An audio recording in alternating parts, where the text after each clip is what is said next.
We're going to be a lot hotter and more humid than this as we get into summertime proper in June, July, August. But right now our temperatures kind of right below the threshold where it starts to get really oppressive. And in fact, look at our dew points. They've dropped a little bit. Yesterday they were in the lower 70s for much of the South Shore. Right now in the 60s. Still pretty humid. It doesn't feel crisp and dry and fall-like, but it is making our feels-like temperature not quite as high as it was, say, at this time yesterday. We're looking at air temperatures in the lower 80s, and our feels-like temperatures, factoring in the humidity, are more in the same kind of range, middle to upper 80s, more like a couple spots saying lower 90s, but really we're not looking as hot quite as it was yesterday. And we've had clouds to help out a little bit with air temperatures too. Today we'll say the high, I think maybe around 88 or so at the airport. A few spots could easily touch about 90 with the partly cloudy conditions. Feels like temperatures ranging from the upper 80s like you see them now into the lower 90s, and a little bit of an east-southeast breeze up to about 15 miles per hour.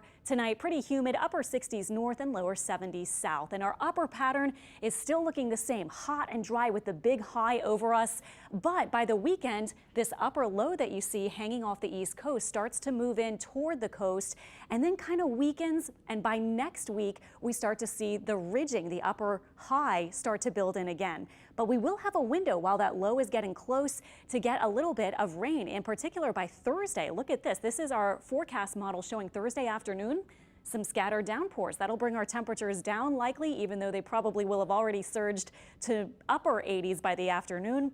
And it does look like an afternoon kind of downpour situation, pretty summer-like as far as the feel of those afternoon storms.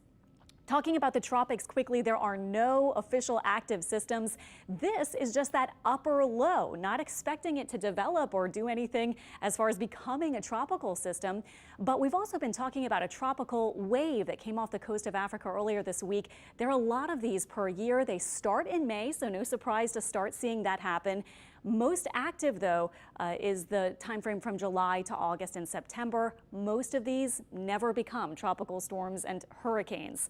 So we just kind of watch them. This is sort of what a tropical wave is like. You can see the winds coming in and then going down. This is along the wave axis of low pressure. And when we have low pressure, often you get rain and clouds.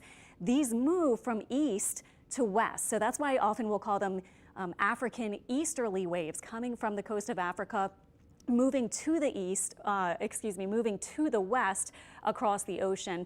And it's not until these winds start to wrap around and close that we would consider this a tropical depression, storm, hurricane. You need that closed low.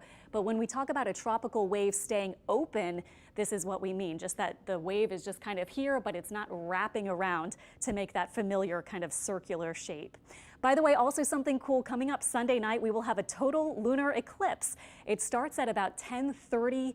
This is for Central Time in New Orleans. The maximum is just after 11 and it ends just before midnight. It takes on that reddish glow as the moon passes in Earth's shadow. So something cool late at night, and not terribly late at night on Sunday night if you happen to be up